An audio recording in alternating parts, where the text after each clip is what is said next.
Good evening. Good evening. I'd like to call this meeting of the Daviess County Fiscal Court to order. Today is February 20th, 2025. If you would,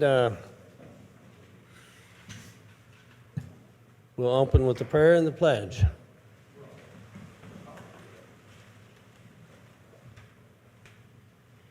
Dear Heavenly Father, we pause and we thank you for the many blessings you bestowed upon us.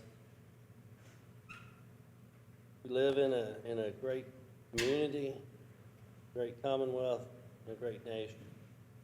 You blessed us beyond our hopes, beyond what we deserve. I ask you, dear Heavenly Father, to bless all those that we represent as elected officials. I ask you to bless all our first responders and all those who serve in any military branch within our border. Pray that you bless our president and all those who serve in other levels of government beyond this county. I ask you to guide us this evening. Guide those that are here to do presentations, those who might be frustrated by what's on the agenda. Bless us all and just draw us near. Pray this in the name of Jesus. Amen. Amen. Pledge allegiance to the flag of the United States of America and to the republic for which it stands, one nation, under God, indivisible, with liberty and justice for all.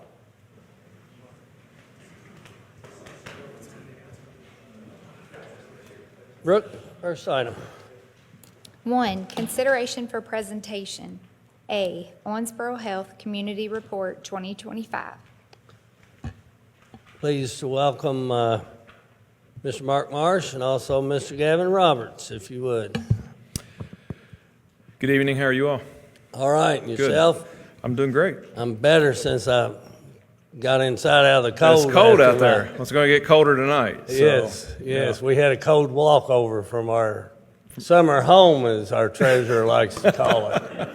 Our winter cottage, he calls it Winter now. cottage. Yes. That's nice. Did you pick up some cocoa on the way over? I did not. Oh, well. And my hands are still frozen. All right. Well, I'm Gavin Roberts. I have my privilege to be the chair of the board at Owensboro Health, and we're excited to be able to present to you all tonight the state of the hospital, state of healthcare in our region. Our mission is to heal the sick and to improve the health of the communities that we serve. And I think we've done a great job the past 12 months of doing that, and we've got lots of plans of doing that for the near future. So, or for the many features ahead of us. So, I'm going to introduce Mark Marsh. He's been here just over 3 years and has integrated himself into our community, I think, in a great way. Really encouraged the team over here to be involved in the community. A lot of the administration staff serves on a lot of boards, nonprofits around the community. I think they're very visible, and I think that's what Owensboro Health needs to be, and they've really strived to do that.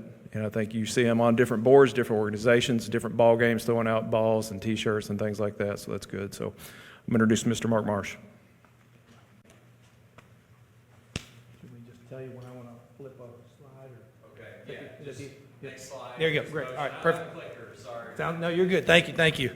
Judge, commissioners, thank you so much for the honor tonight. I know don't give it to Larry, please. But thank you for allowing us to be here tonight. It seems like these years roll around really quickly. It's hard to believe it's third time being able to do this, and quite the honor to represent this great organization. So again, you hear me say it over, this is your hospital, right? So I appreciate it, and thanks for allowing us to serve you guys. Before I get started real quick, I just want to say a special thanks to you. Got a lot of great teams, and we talk about partnerships throughout here. I just want to thank what Sheriff does and all his team, and they're amazing to work with, right? So appreciate it. It's an honor, but thank you for everything you do. So, all right. We share that kind words as well. We believe they're amazing as well. They are. So it's an honor. So kind of as Gavin said, I'm gonna really go through these fairly quickly. Okay. So I'm gonna try to hit really the highlights here. So I'm gonna be efficient. You got a big agenda. I can see that. So yes, stop me if there's a question, and certainly hopefully I'll leave a minute or two here at the end for any questions for you. But let me just kind of roll through here. I'm gonna get to a couple of these are going to be probably slide about number 4. See the little map. Keep going there. There you go. So quickly, this is just kind of a map, our footprint. It's the 17 counties. It's, roughly 600,000 lives. It kind of shows you where the acute care facilities are and a lot of our facilities. And so again, continue to grow, and you'll hear me throughout how we're growing through access, bringing new physicians in, those types of things, but certainly first and foremost around our outcomes, our quality, our safety, but really building that trust with the community. So a lot of efforts going on there. So next slide, please. Obviously, this is just kind of the footprint as you think about. We always say we're the largest employer west of Louisville, roughly 5,800 team members and growing, and so that's a great thing, and I'll have some other numbers that go along with it. Our medical staff, I'll share with you, continue to grow. The comprehensive staff, SNFs of the medical staff, so obviously, and then certainly the health plex and other things we're doing. So big footprint, and we take that very seriously. So next slide. So obviously, this kind of shows you, as I talk about comprehensive services, is what we're doing. And it's really through a collaborative manner. You'll hear me say that over and over with our medical staff, our great leaders, our team members. I'm in the middle of doing town halls right now, and so I want to get out once a quarter. We are out there, and so I'll do 20 town halls. I think I'm 16 in. I got 4 left. But I try to get in front of relatively about 75% of our team, 5,000 team members, and let them know what's going on. This is their hospital, and so I think that teamwork and that chemistry really works well and serves us well. So, but this just shows you, again, there's not too many things we don't take care of, and we look at that needs, and it really helps us to identify how we go about recruiting, who we work with, and so patients can stay close to home when they need those health care services. And so I think we've done that, and we'll demonstrate that throughout things we're doing. So. Next slide just shows you the number of physicians. So 115 physicians in the past 4 years, 63 in the last 2 years. And so a lot of that's driven by data that we can look and see what the needs are, where patients are going. We believe the close to home proximity is really important. But a big piece here, that's great, because sometimes we hear about a physician coming or going. We have about an 88% retention rate. Anything above 85%, you're in the top decile. Again, I won't call it all our various leaders, but we have certain folks. Mac Howell leads our OHMG, our medical group. And so a lot of that has to do every morning or every quarter, we're meeting with these physicians to make sure they're engaged. And that's one of the things we pride ourselves to really have that interaction with our physicians. So again, just shows you the types of specialists that we've recruited in the last 4 years. Next slide. Obviously, same thing here, just I'll touch on one. You can look at two, just the emergency room visits, almost 100,000. So I think we're on the process. Now, that's not a good thing. We want to have more primary care, more preventative care. And so we don't want people abusing the ER, right? So we have grown our primary care visits in the last 2 years by 30,000 visits. So 30,000 more visits that have taken place, and now people can access, right? And so one of the indicators we look at is what that is, who can see people within 14 days. So we want to make sure, because if I got a situation, it's going to take me 3 months to get into a primary care specialist. That's not good. But that's something we measure, we monitor that to make sure we have ease of access. So these are just some of the. So is the emergency department visits, is that up or down? It's up. We're going to continue to see up. And again, there's a lot to it. So based on what's going to happen with healthcare reform. So you guys have been reading about Medicaid, right? So what's happening? So if Medicaid goes away, some of those folks will go without insurance because they're going to elect not to get insurance. So you can imagine what's going to me. It's back in the day, they were going to use the ER as their primary care, which is not good. But again, that's going to force and impact our emergency rooms. What can we do to create some clinics, right? Doing our things so that the ERs are there when somebody really has a need. We don't get it log jammed with preventative care, if that makes sense. But yeah, we are up. Great question, Judge. Next slide. Obviously, two things, just reiterate there, but 50%, and I've shared this before, 50% of our workforce resides in Daviess County. So again, and that's again, even with our growth, but again, 50% of those 5,800 team members reside in Daviess County, which is a good thing. Next slide. Big one I want to say, and I think I may have shared this last year when I shared the slide, we were pushing that $500 million, that B word, but there's our payroll for this past year. So our salaries, wages, and benefits was $500 million for our payroll. And I think, again, I know we see what's going on with Swedish Match and the others, but sometimes we forget how big of that payroll is and how many team members. Again, it's a great thing, but I don't think there's probably anybody else in the community that has $500 million worth of payroll. I would not think so, but again, it's a big payroll, and it's important for us, and we take that seriously. So next slide. This is just some of the statistics that we've shared with you as we talk about, the taxes, is what's paid, whether it be county taxes, city taxes, what we do in our charity care, because that's something we want to do. That's part of our obligation of a 501c3. But those are things that we have to do as it relates to our taxes being paid in, the Medicaid spending, and a lot of this stuff is produced. And so this is through KHA, Kentucky Hospital Association, provides a lot of this data, and so this comes right out. And so these are numbers that are audited and make sure that they abide by within the state. So, well, I will say this, the 63 physicians, so I'll give you an example. So Merritt Hawkins does a study, and they say for every physician in general you recruit, contributes about $3.2 million, has a $3.2 million positive economic impact on the community. So you can do the simple math on 63, you're about $170 million. So that last 2 years, those 63 physicians in general brought in about $170 million of revenue to these communities. And so again, I think that's a pretty startling number. Next slide. These are just our 6 strategic imperatives, or our pillars, we say. So everything we do, we kind of think about how it ties back into our plan, our work plan. And so this is something that the board, we work with the board, with our leadership. So everything we do, we kind of think about how it ties into these 6 pillars. And so again, as you can see, quality, partnerships, community engagement with our team members, best place to work. And so those are really important. Quick, I won't hit all these. Obviously, top, middle, new technology advancements. You can see that's a new Ion robot with our pulmonary critical care docs, latest, greatest technology, so people don't have to go away. And so the advancements, what we're doing, investing in these high technology types of devices are really important, so people can have those great services close to home. U.S. News and World Report, heart, stroke care, orthopedics is recognized as one of the top health systems in the country in those 3 years, and a lot of that has to do with our relationship, our collaboration with our medical staff. Next slide.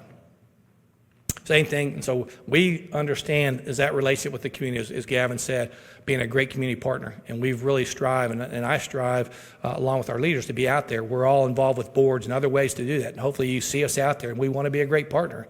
I know sometimes we get heckled with some folks, but we really do genuinely love this community, love this region. And I think we know healthcare and education are vitally important to our communities, right? So this is just a number of ways. It may be gimmicky, but throwing those footballs and basketballs out there and being in the high schools and the elementary schools and trying to promote there in the bottom middle. That's called the Fit Fiddle. That's down in Grayson County. We try to promote health awareness, and so that little mascot's has its own song and dance now. I think they know Fit Fiddle more than they know their high school mascot. But the point is, we're trying to be out there being a great partner. There's a lot of ways that we do that. So this is just some pictures of examples of that. So next slide. Obviously, growth and innovation. As I said, we want to grow. We want to grow for the right reason. There's a lot going on in healthcare. This whole new buzzword AI, right? A lot of things that are in the AI and how we're going to provide care. What we do today, I can tell you, I don't know exactly what's going to be 5 or 10 years from now, but it's going to look different. We're going to have to. Out of necessity and other types of forces. But some of the growth things that we're doing, the top right-hand corner, that's the opening of our new neurosciences, so our new neurosurgeon. Got a second one that's going to be interviewing here, but Dr. Adrian Smith has been a great addition. Been here about a year for us over at the Springs, but now it's the Owensboro Healthplex. Done a great job. Down the bottom middle, our radiation oncology. It's a new linear accelerator, our 2 radiation oncologists, Dr. Abel, Dr. Newberry. Latest, greatest technology for treatment of radiation for cancer care. Nothing like it. It's the only one of its kind, or there's nothing more current than that within the state. Let me say that differently. So, but really proud of that. And then obviously some opening of pharmacies, and then 10 new providers up there on the top left that we brought to Grayson County. So again, expanding services throughout the region. Next slide. Obviously, this is just a picture. This is 52 of those 63 that's been recruited the last 2 years, in 23 and 24. You may know some of these faces, but we pride ourselves on not just quantity, but the quality. We are very engaged with the recruitment. So there's just as many as we just don't take any able body. We go through a very comprehensive review, make sure it's the right clinical quality fit first off, and then secondly, is it the right cultural fit? Again, we don't want to have people recruit in only to watch a year later now that they take off. That doesn't help, right? It's confusing for patients, for continuity, and so we really pride ourselves. But these are some great physicians, and you should be very proud of the caliber of the folks we brought in here. So next slide. So patient experience is really important for us, right? We know that for anything you do, and so that's something we really monitor. There are so many efforts that we have in various councils and workforce and working with our physicians. We have things called GIMBA boards, 40 of them throughout the health system. This is really working alongside those team members to understand what patient experience is about. Doing a lot of role play with training. A lot of that's going to be factored into the new innovation center that I'll talk about. It's how we interweave that in, those soft skills, with this younger workforce. But again, we've done it. So what may appear to be a small movement from 73 to 76.1, it's moving mountains. And so a lot of that has to do just the emphasis, the priority, and the focus around our patient experience. Because you know what? We can't always measure what a patient comes to the hospital. They can assess how you made them feel, right? How you cared. They expect you to get the right antibiotics, do the right procedure, those things, but how did you care about me? Did you treat me as a unique individual? Did you listen to me? Did you show compassion? So those are things we're making sure it's being conveyed throughout the organization. So next slide. These are just a couple points that we read, and so we read these every day. We see things on various social media, we know that, but just these are quick snapshots. You know, I couldn't believe how fast I was taken care of and how caring everyone was. Everyone was great there. They listened to you, and so we read these throughout. So we learn. Sometimes, unfortunately, there's some bad ones, right? But we learn that allows us to get better. So we make sure we share that with our leaders, our directors, so we are constantly trying to find ways to improve. So again, great message. Next slide. So we know this was a question that came up actually at one of the city meetings, and somebody asked about, you know, what are we doing with our aging population? Because we know, as you can see, by the year 2030, they're saying 1 out of 8 U.S. citizens are going to be over the age of 65. By year 2035, they're saying that we're going to have more folks over the age of 65 than we will under the age of 17. So we're growing. The advancement of therapies and other things that we're doing, what we can do is really great. But again, this is another reason why we need to make sure how we're using our resources. So CMS, which is Medicare, came out with something called an age-friendly facility. A year and a half ago, we decided we want to be an early adopter. We want to do this. We got our teams. We understood what it is. So we've been going through this process to become age-friendly. Lo and behold, it's just most recently recognized. CMS has now said, you know what, we see because of these statistics, it's going to be a mandatory. It's a mandate now. So all health systems are going to have to be age-friendly if you participate in Medicare, year 2028. Well, I'm glad we're going through this. We were an early adopter, so there's only 30 health systems in the country right now who are being certified. So we're taking our units, departments, and there's not another health system in Kentucky or neighboring Kentucky. The next closest facility is in Chicago, Illinois. So again, we're excited. This is going to help us, how we best care for our aging population. So there's a lot that's going on, and I won't save all the details for you, but there's a lot that you have to do to meet those 4 M's. So more to follow. These are some of the statistics, as I've shared with you in the past, kind of what we're doing. We know we want to do our part in being a great steward, great partnership. So a lot of things that we've done is we think about our social determinants, you know, mental health, housing, substance abuse, food insecurities. So a lot of things that we're doing because we give grants. Last week, we had the opportunity through our foundation and others. We gave out 18 grants. Last week, I think it was $250,000 right there in that neighborhood. But we'll give out somewhere right around $750,000 this year with the different things associated with different community grants and mini grants and things that we're doing. So just gives you an example of what we're doing, and we want to do that. That's our way to give back to these great partnerships. So these are just some of the numbers associated with the various things. Next slide. Obviously, some of the growth and innovation I alluded to, we've talked about Health Force Kentucky. Hopefully somebody has seen. I know a couple of you, I think Larry and some others have been on there. It's a new way of learning and teaching, and it's a way to reach this younger population. If you remember, if you recall, we worked with Representative Suzanne Miles, went and were able to get a grant and afford us to go out there. And so a lot of ways we're a year and a half into this. Obviously, everybody knows Bart Darrell and the team and what they've done. We've worked with the high schools in Western Kentucky to teach math and sciences. I know OCTC, so Dr. Scott Williams said their enrollment this past fall was up 17%.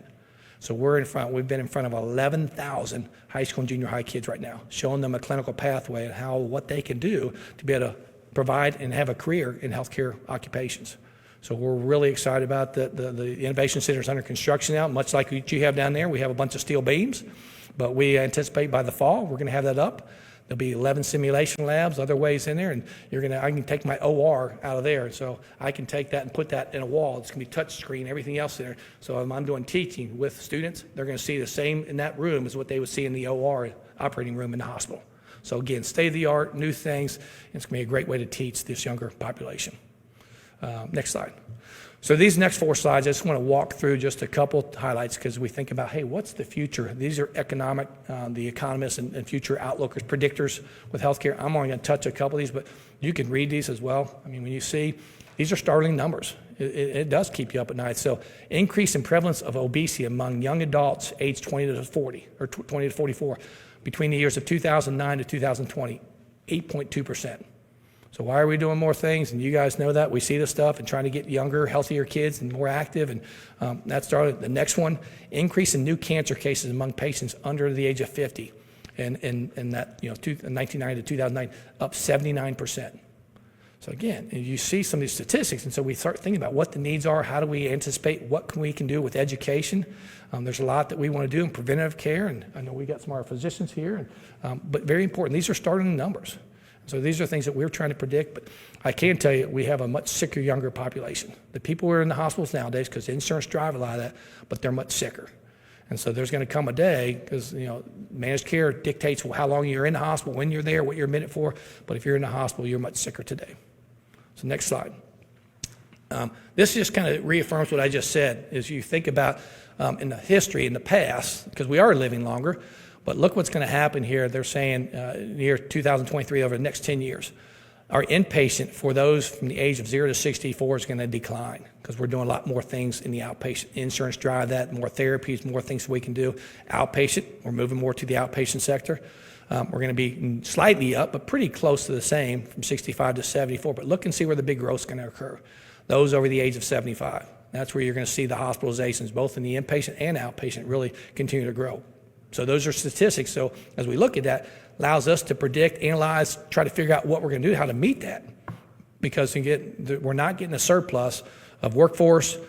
I can tell you there's the deficit of physicians right now, guys, because of GME and elsewhere, everywhere in the country. There's certain specialists. If you want to go to Nashville right now to go to certain specialists, you're 4 and 5 months out. 4 and 5 months out. And again, that's nationwide. I still talk to my colleagues in Orlando and elsewhere. We're not going to wake up and have an abundance of physicians. And so, again, this is a challenge, but we have to find a ways how to do this. And so, but these numbers are certainly alarming, but it allows us to kind of anticipate and see what we need to do. Next slide, please. Same thing here, just what I just shared with you. The shortage of providers, it's not going to go away. The increased patient demand, the preventative care, the things we want to do, the cost of healthcare. And I think I've shared, and Larry, I'm kind of getting to one of your questions. Our costs are up since COVID. Our costs have gone up 20%. Our costs, and that's the actual cost between workforce, drug supply costs, just the supply chain, everything else, but up 20%. And so again, unfortunately, reimbursement has not kept up with that. And we know that. I've shared with you, 76% of our payers are Medicare, Medicaid. We do everything we can just to break even on that, and we don't. So it's a small group, and I use the commercial, and it's nationally known, but it makes it really tough. The hospitals in the country, unfortunately, are closing services. There's hospitals, unfortunately, in rural America that are closing. I don't say that because we're doing well. But again, if we don't use and apply our resources in the right manner, then that's going to make us make some tough decisions. But again, we're healthy, we're good. But again, some of these statistics are alarming. And the last one, you can see 26-day wait time. So the wait time for a new patient-physician appointment in the 15 largest cities in the U.S. is 26 days.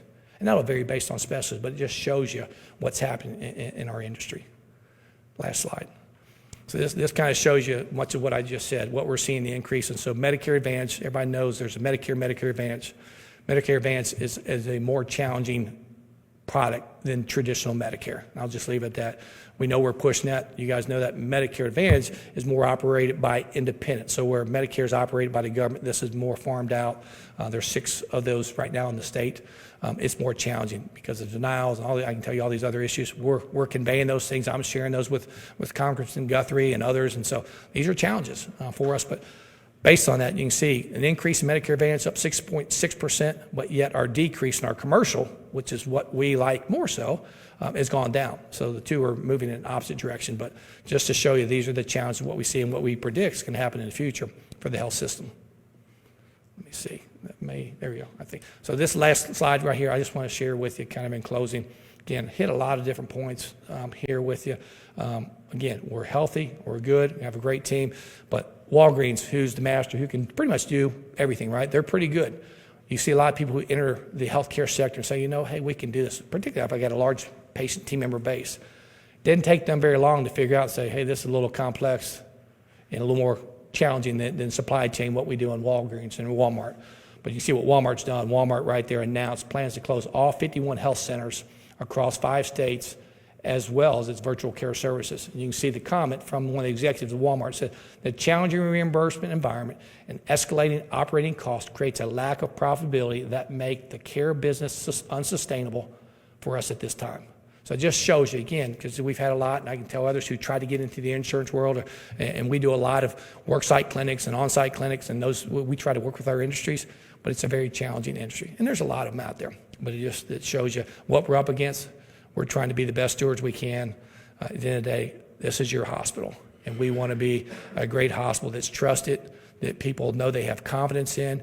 We listen, we put charismatic team members, physicians, and so we're proud of what we are. The old motto you've heard us say, hey, we want to keep you healthy first and foremost, and we want to make you proud. And I hope I hope you see that, because every one of us can stop to your hospital. I hope you guys know you can pick up the phone, call me, anybody else. But we want to be the best we can, because we know where healthcare and education thrive in communities, the others will follow. And so we want to do our part. And so it's an honor to be able to serve you. It's an honor to be able to work with you in this community. I know I speak on behalf of the entire board and our other leaders. We're proud to be here tonight, and thank you for giving us a few minutes of your time. Thank you. Commissioners, any questions, comments? Of course, yes. Go ahead, Commissioner Conder. Mark, you've signaled a little bit of a concern going forward, especially with Medicare, Medicaid. And we have a significant portion of our population that is served by Medicare and Medicaid. That number is probably conservatively a third of our population. It's probably higher than that, is what I'm guessing, correct? Yep. So now you move forward. How do you project and plan for reimbursements, whether it comes from the state or federal government, whenever that may be changing day by day? It used to be year by year. Now it seems as if sometimes that is changing even day by day. So how do you financially plan to be able to not only, one, serve our people, and serve those that can't afford it even, and really going to overwhelm the emergency rooms and everyone else? How are we going to be able to address this in the next couple of years? I mean, it's very concerning what you've just said. You've only alluded to it, but I sense the tension in your voice.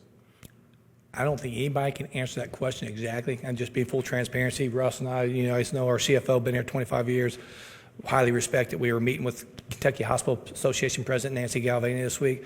I don't think there's a state or a hospital within this state, and I'm not trying to dodge your question.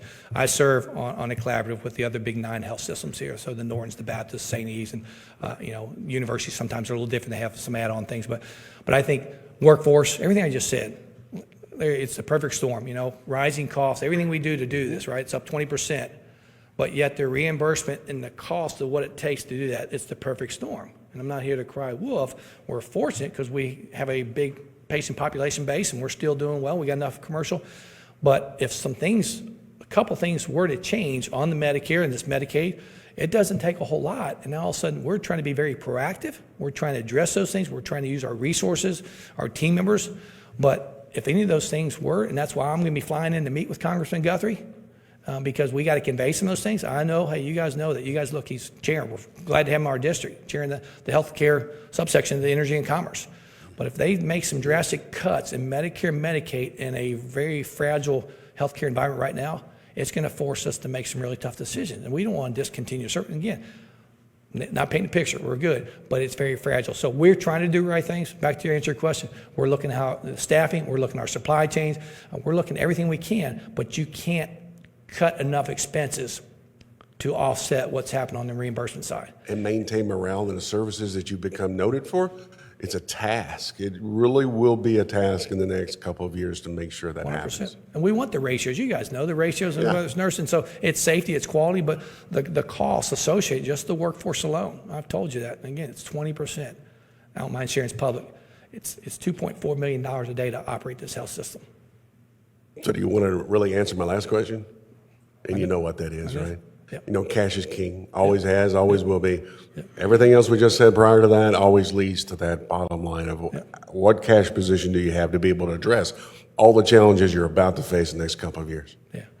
162 days at that 2.4 million. All right, you can do the math. So that's up, and that's, again, that's relative, a cost base at 2.4 is a much stronger, more significant cost base than what it was 4 years ago. that So can we've go done down. well, but it doesn't take a whole lot. It's fragile footing. Again, we're doing all the right things. We have to use we can't afford, we're not a health system, we can make a big mistake like big for-profits.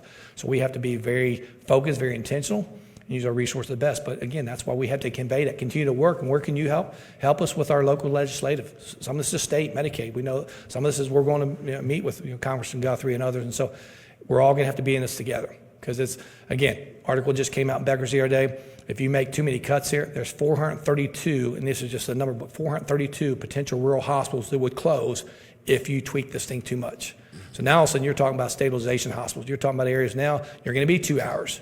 I don't want my mother and father being somewhere where if they have a heart attack or stroke, I got to wait 2 hours to administer what they call TPA or those types of things.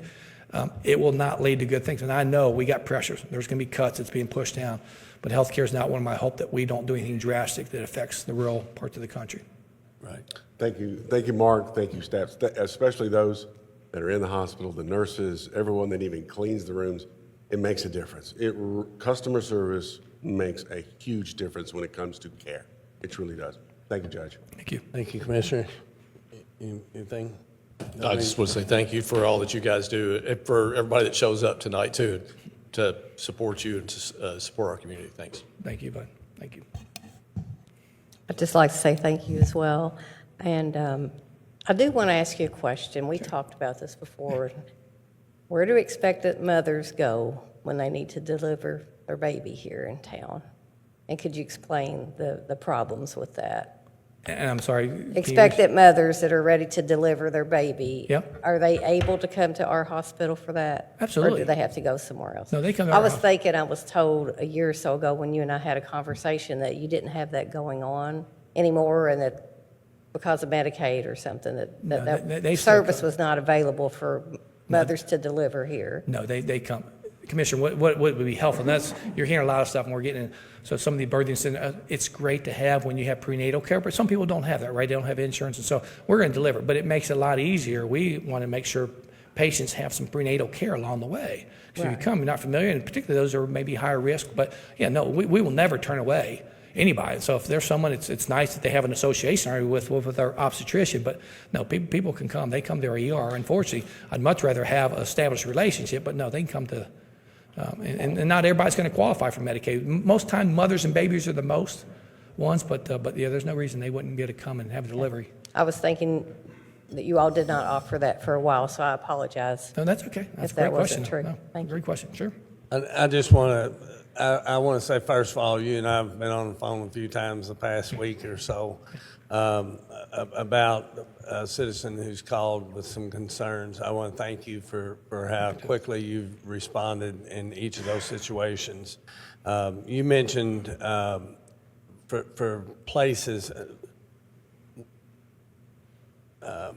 the last conference I attended, training conference, they talked about the ambulance problems, and I didn't realize that our situation that, I've broached the topic with you before of AMR being out of network, and that's actually quite common, is what I learned in the past couple of weeks. And to your point of all these rural or smaller hospitals like ours is, it may be a regional hospital, but it's still small compared to some. Sure. How blessed we are to have the quick service that we have, because when we were talking about the ambulance care, they were talking about how you dial 911, it's an hour before the ambulance shows up, an hour back to the hospital that's going to treat you. Yeah.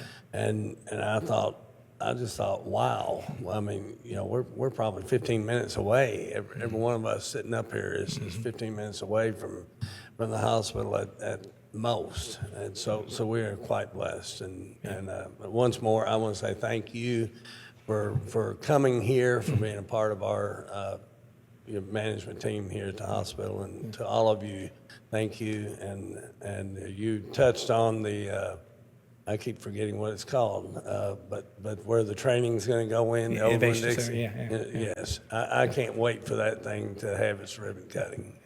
I'm excited about it. And Bart said he's got all the pixie dust we need, so he's got it all ready to go. Yes. All right. But we're excited.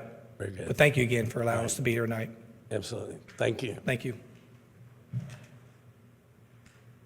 You all do not have to hang around for the rest of this meeting, okay? All right.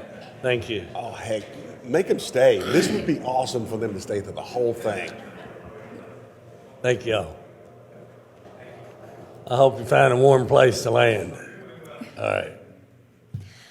B, Treasurer's Report for January 2025. Mr. Johnson. As of January 31, 2025, total cash balance is $79,131,966.01 for all funds. General fund balance is $47,688,142.76.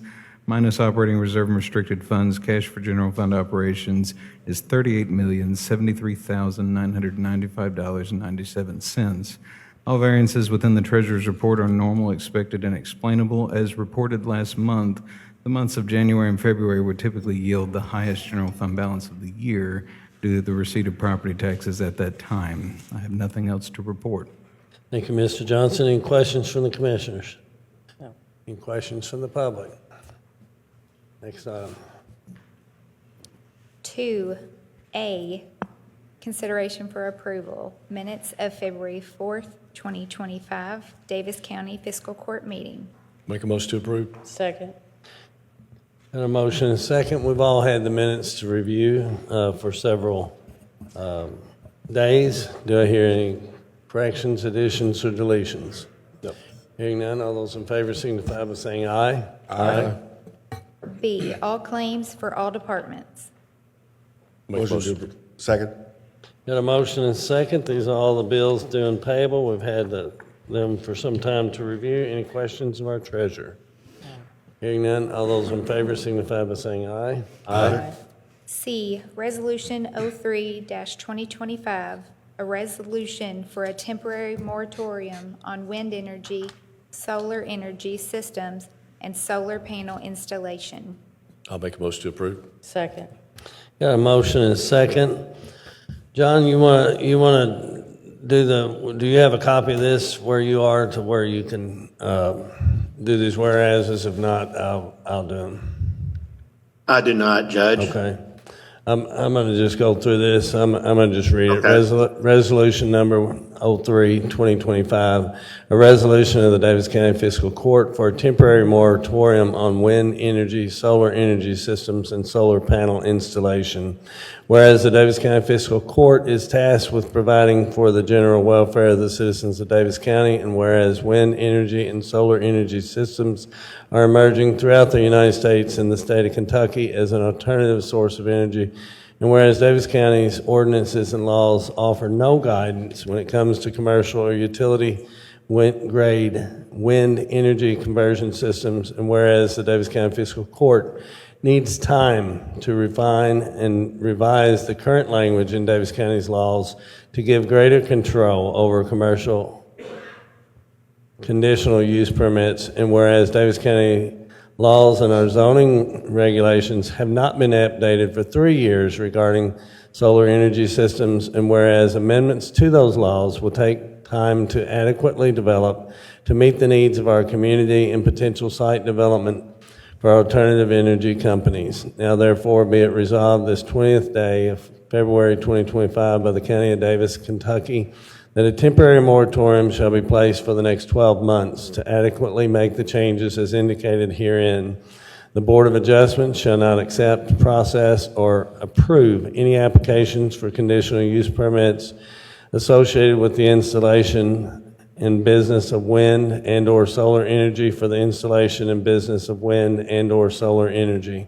The Planning and Zoning Commission shall not accept, process, or approve any applications for a zone change conditional use permit, preliminary plat, or final development plan associated with the installation and business of wind and/or solar energy for the installation and business of wind and/or solar energy.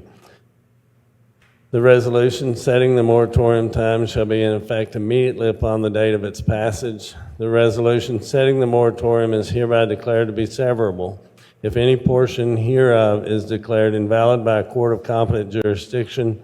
The remaining provisions shall continue in full force and effect and shall be read to carry out the purposes of this resolution before the declaration of partial invalidity.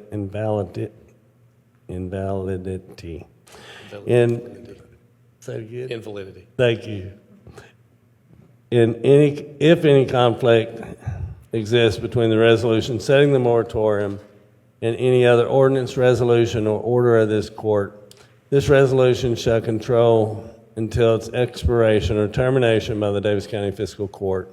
The Daviess County Fiscal Court reserves the right to extend this resolution if necessary. This is the 20th day of February 2025. And we've got a motion and a second. I'm going to offer the commissioners any comments if they'd like to make them. I'll start with you, Commissioner Castlen. Sure. Thanks, Judge.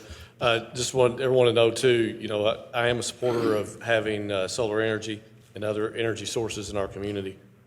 Also a supporter of doing the best for our citizens when local government needs to help update our processes, and as we need to do with our current ordinance related to solar energy. This moratorium will give us an opportunity to investigate what has and has not worked for other communities in Kentucky as it relates to the rules around solar farms. We have several things to consider regarding the effects that changes will have on those who own the properties that will have the farms, those who live in the adjoining areas, and our community in general.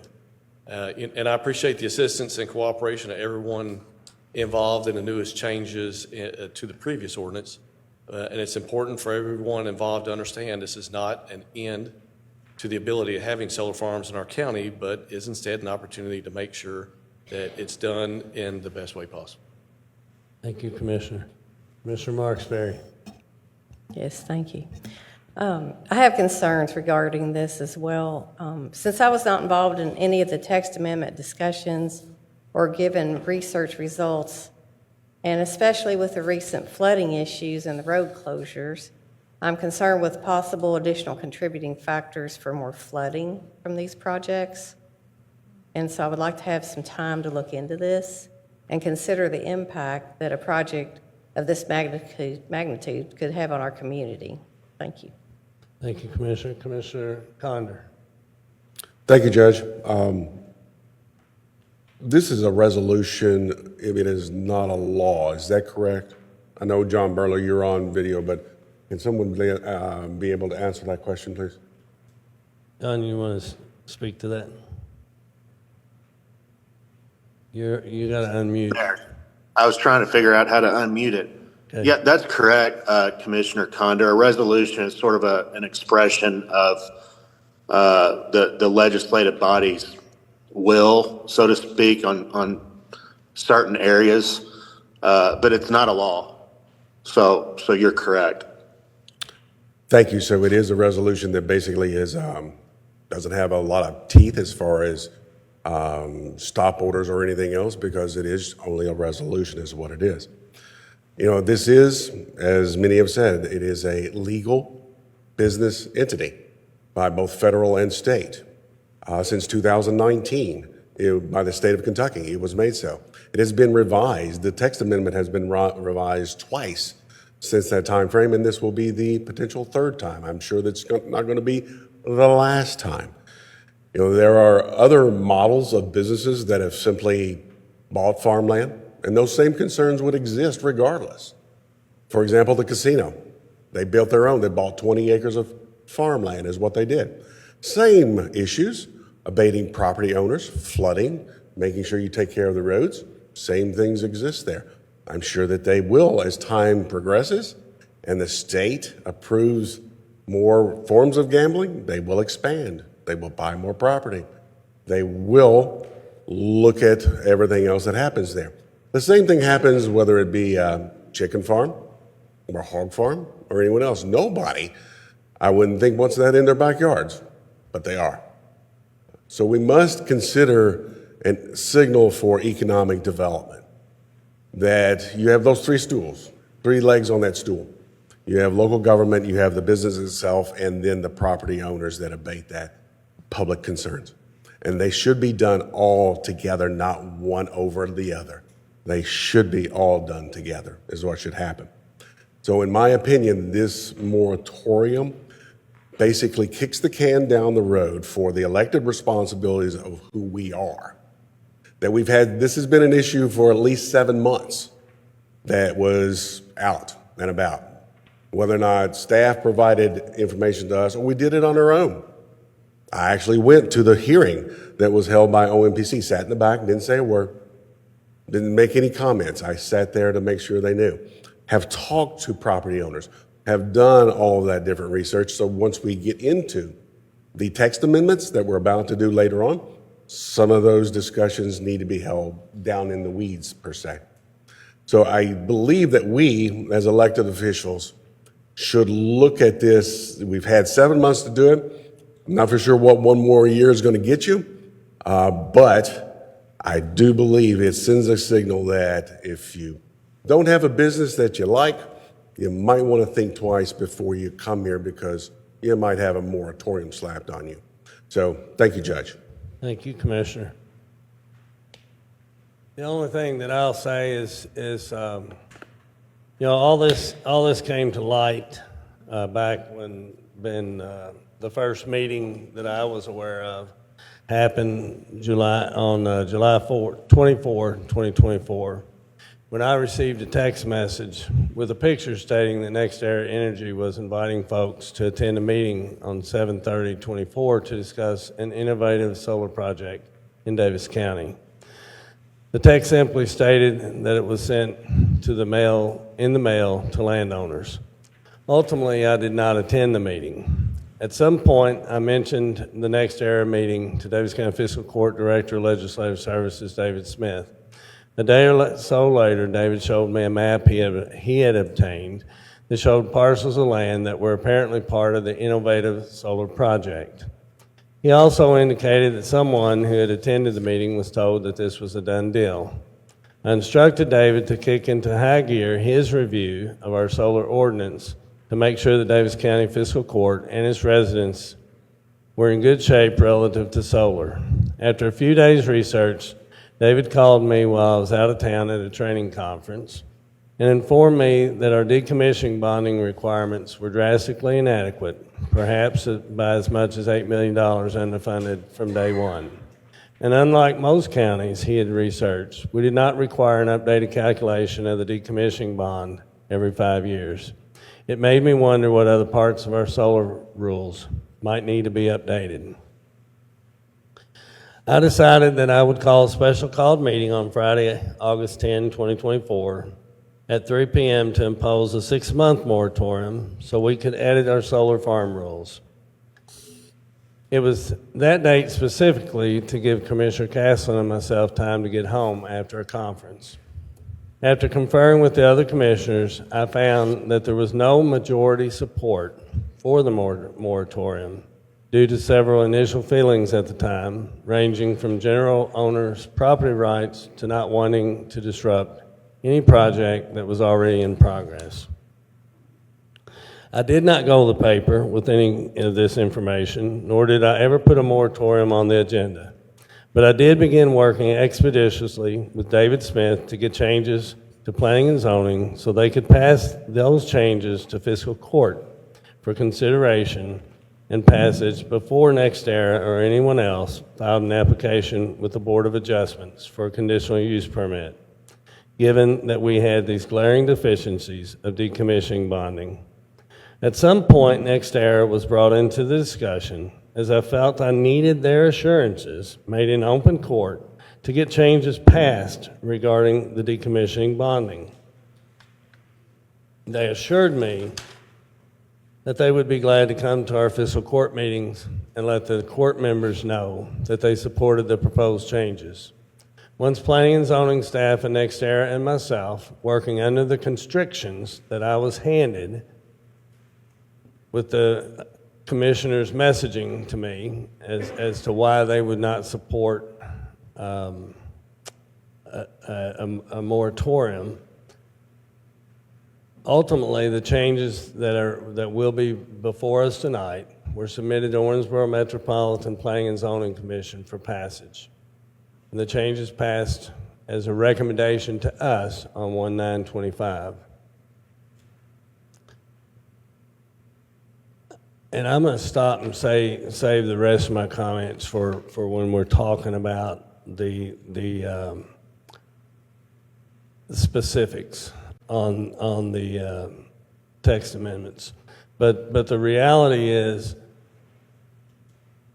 I would much have rather this have been a very open dialogue with the entire community. But I felt like that where the position I was put in, that I didn't have that luxury. And up here, when we vote on something, we need 3 votes for something to pass.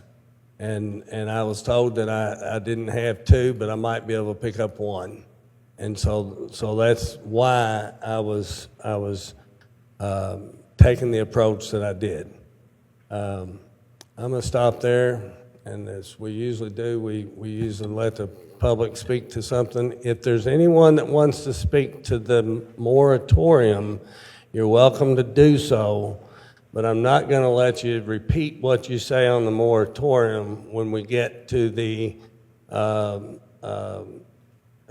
first reading of the ordinance. So I want you to choose make your decision carefully. Any takers for this part? Come ahead. Please identify yourself for the record, please.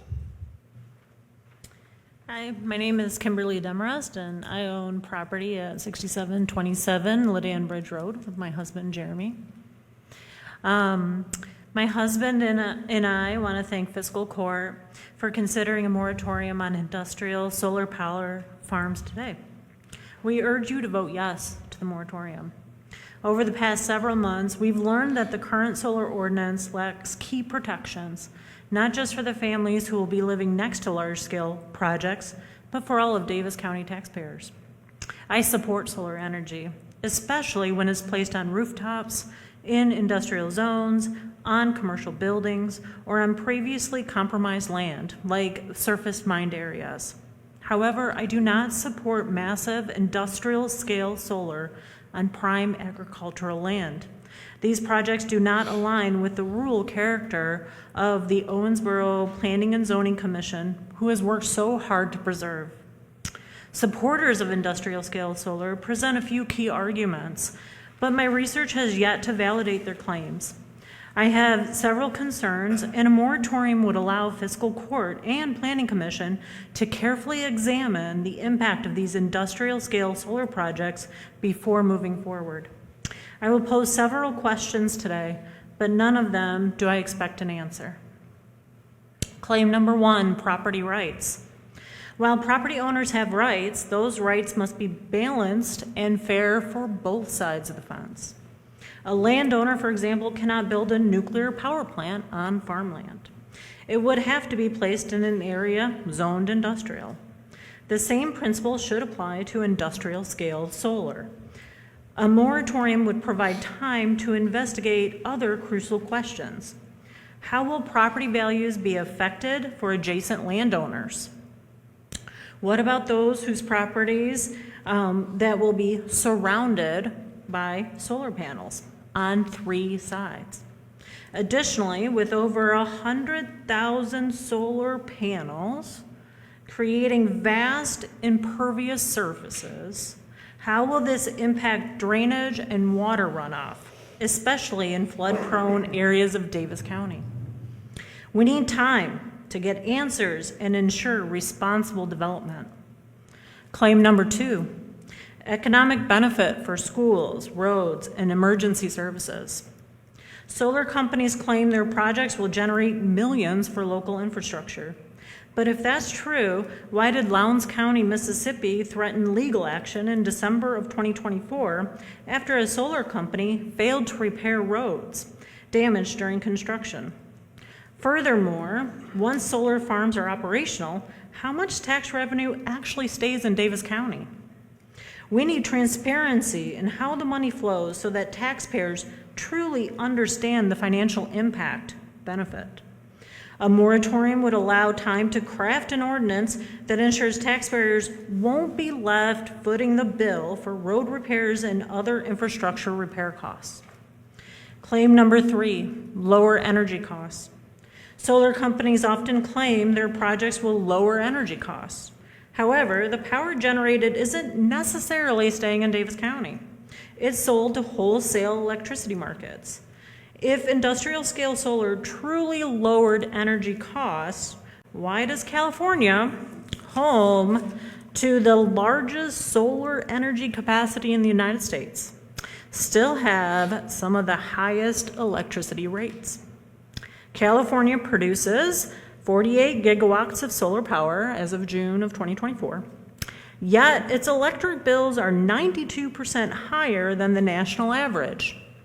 Will industrial scale solar actually reduce our energy bills?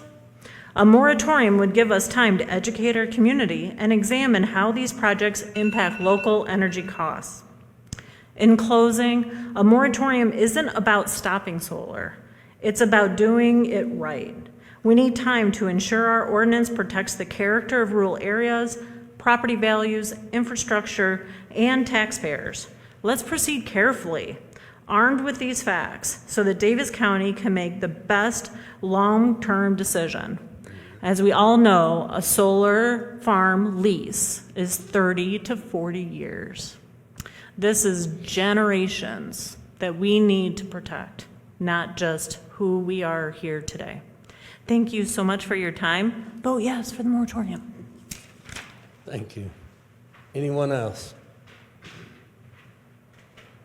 Brooke, if you would, do this with a roll call. Judge Executive Castlen, Yes. Commissioner Castlen, Yes. Commissioner Marksberry, Yes. Commissioner Conder. No. Motion carries 3-1. Next item, Brooke. D, grant agreement by and between the Commonwealth of Kentucky, Department for Local Government, and Daviess County to establish an agreement for Owensboro Regional Recovery. Motion to approve. Second? Got a motion and a second. Mr. Johnson. Per the Kentucky Community Development Block Grant, or CDBG program guidelines, every year the county can submit a single application in the Public Services Program area up to $200,000 for the operational cost to support a recovery center. The Owensboro Regional Recovery Center, or ORRC, is the only entity that meets this criterion. Each year, ORRC applies for $200,000 of CDBG funds. $190,000 of that is for salaries and $10,000 to GRAD to administer the grant. We simply act as the fiscal agent, passing these funds along after receipt and appropriate draw applications are completed. I would recommend your approval. Thank you, Mr. Johnson. Any questions from the commissioners? No. Any questions from the public? Hearing none, all those in favor signify by saying aye. Aye. E, contract with Green River Area Development District for administrative services for the Community Development Block Grant Program for Owensboro Regional Recovery. Motion to approve. Second. Got a motion second. Mr. Johnson. This contract is for GRAD's administrative services in connection with the prior item in the amount of $10,000. The agreement is standard, and the administrative services will be paid from the grant proceeds. I would recommend approval. Thank you, Mr. Johnson. Any questions from the commissioners? No. Any questions from the public? Hearing none, all those in favor signify by saying aye. Aye. F, grant application for Kentucky Pride Fund composting. Motion to approve. Second. Got a motion and second. Mr. Johnson. This application is for a Kentucky Pride Fund composting grant to purchase a skid steer loader to upgrade the current composting program at the Daviess County landfill. This unit will replace an older skid steer that is experiencing daily mechanical failures and is at the end of its useful life.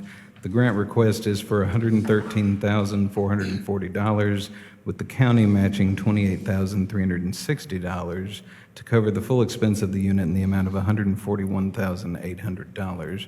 We apply for this grant annually to maintain the composting operation at the landfill. I would recommend your approval.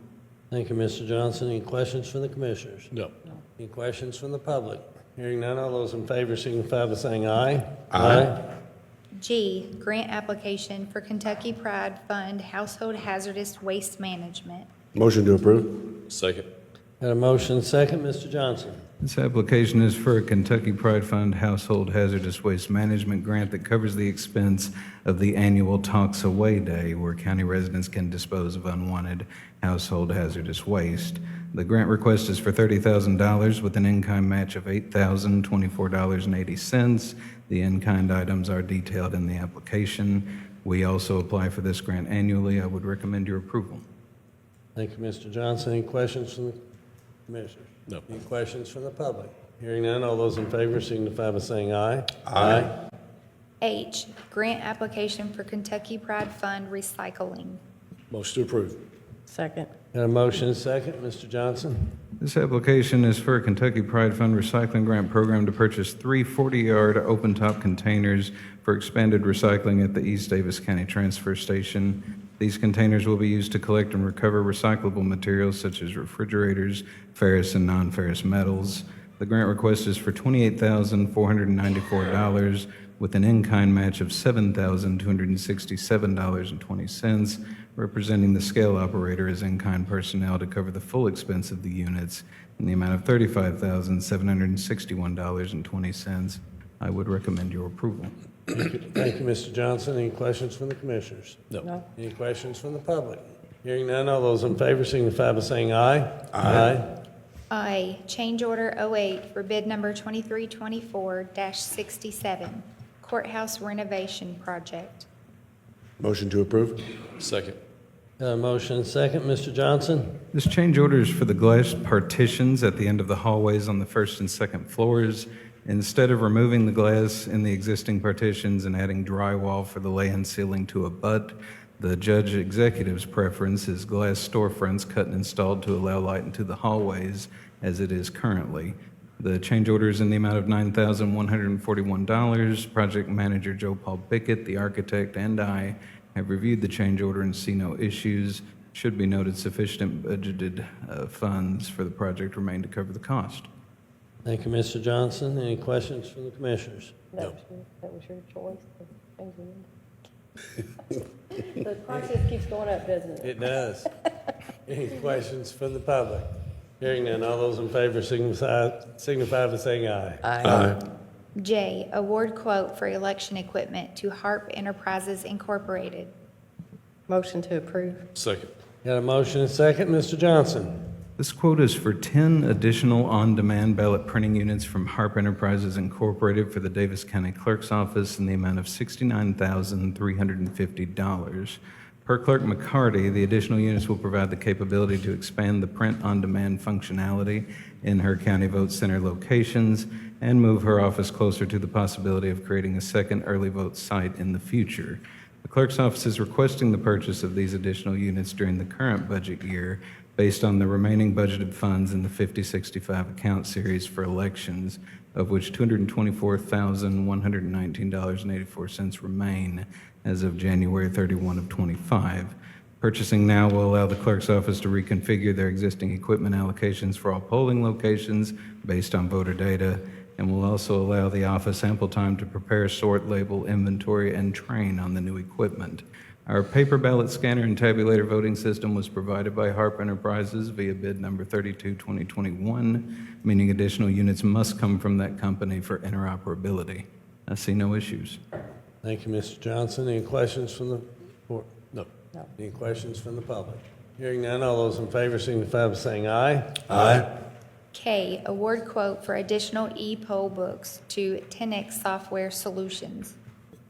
Motion to approve. Second. Got a motion and second, Mr. Johnson. This quote is for 10 additional e-poll books from 10X Software Solutions for the Davis County Clerk's Office in the amount of $16,095 with an additional $1,500 in annual license and support fees per our contract pricing. In relation to the prior item, each on-demand ballot printing unit requires an e-poll book. These units are the electronic signature rosters used to check in voters. Per Clerk McCarty, these units will allow the clerk's office to have 10 additional check-in stations for voters, thus keeping the line shorter on election day. Our electronic public system was provided by 10X Software Solutions via bid number 222341, meaning additional units must come from that company again for interoperability. I see no issues. Thank you, Mr. Johnson. Any questions from the commissioners? No. Any questions from the public? Hearing none, all those in favor signify by saying aye. Aye. L, award quote for Active Comms licenses to Active 911 Incorporated. Motion to approve? Second. Got a motion and second. Mr. Johnson? These licenses will allow all members, both employees and volunteers of the county fire system, to connect to Active 911's radio bridge network, allowing first responders' cell phones to be able to communicate on the channels of our P25 digital radio system. This option would fill the minor communication holes in the county where the radio signal is relatively weak, but cellular service is available. The quote is in the annual amount of $13,920 and would be expensed from the fire department's volunteer station account. This account has sufficient budgeted funds to cover the expense. Fire Chief Jeremy Smith and all volunteer fire chiefs recommend this solution to address the need. I see no particular issues. Thank you, Mr. Johnson. Any questions from the court? No. Mr. Commissioner Condor? Thank you, Judge. Jordan, it would seem as if this will help significantly in a lot of the holes we have in our community of communications, especially with our volunteers, but there are still certain areas that even lack cell phone service. For example, Yelvington. Out there a couple of weeks ago with the fire chiefs meeting, and inside of their building, there's not a signal inside of their firehouse, and there's not. So I know going forward, for especially safety in that area, we need to maybe investigate what other assets we need to deploy, whether they be antennas or whatever the case may be, because it is an issue, especially in Yelvington, to address that, please. The Yelvington area is challenging due to its topography. We do have TROC Communications looking at propagation studies on what could fix it. The court is currently under contract with an architect and entertaining the public safety facility. A tower there is what we're investigating on whether or not that would have any effect. If not, we'll present the court with additional options. Thank you, Jordan. Thank you, Judge. Thank you, Commissioner. Any questions or comments from the public? Hearing none, all those in favor signify by saying aye. Aye. M, accept proposal by Bell Engineering for pickleball court site design services. Motion to approve? Second. Got a motion and second. Mr. Johnson? This proposal is for Bell Engineering to produce site plans necessary to bid the additional pickleball courts at Yellow Creek Park in the amount of $12,500. This is a budgeted project. County Engineer Duper and Project Manager Joe Paul Pickett have reviewed the proposal and recommend moving forward. I see no issues. Thank you, Commissioner. Thank you, Mr. Johnson. Any questions from the Commissioner? No. Any questions from the public? Hearing none, all those in favor signify by saying aye. Aye. N, declare the following as surplus inventory: 1996 Freightliner pumper. Motion to approve? Second. Got a motion and second. Ms. Sturgeon? Daviess County Fire Chief Smith has requested this 1996 Freightliner pumper be declared surplus due to the unit being unable to pass its annual pump test. Failure to pass a pump test prohibits a fire engine from being classified as a Class A engine, a classification that assists with the department's ISO certification. The cost of repair for this unit is prohibited as a replacement unit has already been procured. This unit has most recently been used at Masonville Fire Department. Allen County Fiscal Court is interested in purchasing this unit for use at one of its substations. This would require the court to declare the item surplus in accordance with KRS 67.08024 and our administrative code. Thank you, Ms. Sturgeon. Any questions from the court? No. Any questions from the public? Hearing none, all those in favor signify by saying aye. Aye. O, award bid number 2425-53, one new half-ton four-wheel drive crew cab pickup truck. Move to approve.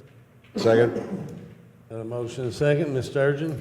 Yes, Judge, we received 6 bids and recommend award to the lowest and best evaluated bid submitted by Donahue Chevrolet for one new half-ton four-wheel drive crew cab pickup truck for the Daviess County Fire Department in the amount of $43,445. This unit is the budgeted replacement of an aging unit currently in our inventory. There were no exceptions to the specification, and I would recommend approval. Thank you, Ms. Sturgeon. Any questions from the court? No. Any questions from the public? Hearing none, all those in favor signify by saying aye. Aye. P, award RFQ number 2425-64, 2 new leachate pumps. Make a motion to approve. Second. Got a motion second, Ms. Sturgeon? Yes, Judge, we received 2 quotes and recommend award to the lowest and best evaluated quote submitted by Strafer Pump and Supply Incorporated in the total amount of $13,167 for 2 new leachate pumps for the West Davis County landfill. These pumps will replace the current units that are original to the landfill and no longer pumping at an adequate rate.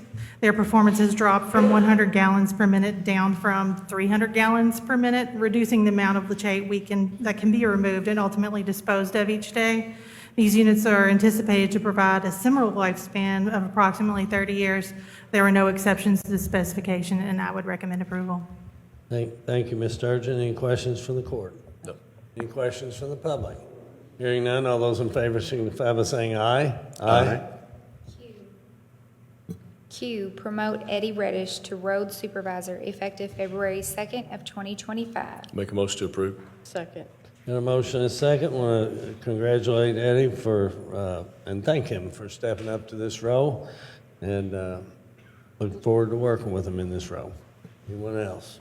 Yes, Judge, thanks. I want to say the same for Eddie. It's always great to see somebody come up through the ranks and, know the job from the ground up and be able to be the person that gets promoted to the positions. Amen. All those in favor signify by saying aye. Aye. R, reappoint Michael Boyd, served partial term, to the Owensboro Davis County Airport Board effective March 2nd, 2025 through March 1st of 2029. Motion to approve. Second. Got a motion and a second. Want to thank Mr. Boyd for agreeing to continue to serve on the airport board. I think he's done a good job, and just want to say thank you. All those in favor, you want to say anything, Chris? Okay. All those in favor signify by saying aye. Aye. S, appoint Jimmy Evelyn, Keith Riney, served 3 terms, to the Davis County Property Maintenance Code Board of Appeals effective March 1st of 2025 through February 28th of 2028. I'll make a motion to approve. Second. Got a motion and a second. Want to thank Mr. Edelin for agreeing to serve. Also thank Keith Riney for his service to our community in this role. All those in Yeah. Go ahead. Thanks, Jimmy, for agreeing to be on this Board of Appeals. For anybody else that takes on being on boards, whenever we need people from the public to step up and be able to be people to count on to be on the board. So thanks to Jimmy for doing that. All those in favor signify by saying aye. Aye. 3, consideration for discussion. A, first reading of KOC 921.685, 2025, 02-2025, an ordinance amending text in Article 8 of the Owensboro Metropolitan Zoning Ordinance. John, do you have this one or no? I do not, Judge. Okay. Then I'll go ahead and cover this. I'm going to just read the front page here. An ordinance amending text KLC 921.685, 2025. An ordinance amending text in Article 8 of the Owensboro Metropolitan Zoning Ordinance. Whereas on January 9, 2025, the Owensboro Metropolitan Planning Commission held a public hearing and adopted by regulation zoning ordinance text amendment to Article 8 of the zoning ordinance. Whereas the official transcript of the proceedings at said meeting, including the evidence presented and recommendations of the Owensboro Metropolitan Planning Commission, had been filed with and considered by the Davis County Fiscal Court and is by reference incorporated. And whereas the Davis County Fiscal Court has carefully reviewed the amendment and finds that the amendment is in conformity with community directions and its amendment, and further finds that the amendment meets the requirements of KRS Chapter 100. Now therefore it be ordained by the Fiscal Court of the County of Daviess, Commonwealth of Kentucky, Section 1, pursuant to the provisions of Chapter 100 of the Kentucky Revised Statutes, the Daviess County Fiscal Court adopts the zoning text amendments to Article 8 of the Owensboro Metropolitan Zoning Ordinance. Section 2, a copy of the amendment is attached and marked Exhibit A for identification and are the same as though written here in full. Section 3, all prior ordinances or parts in conflict are, to the extent of such conflict, repealed, and this ordinance shall be the prevailing authority. Section 4, this ordinance becomes effective immediately upon passage and publication, introduced and publicly read. John, is there anything else I need to cover since you're not here? Is that good? No, sir, you did fine. Okay, thank you.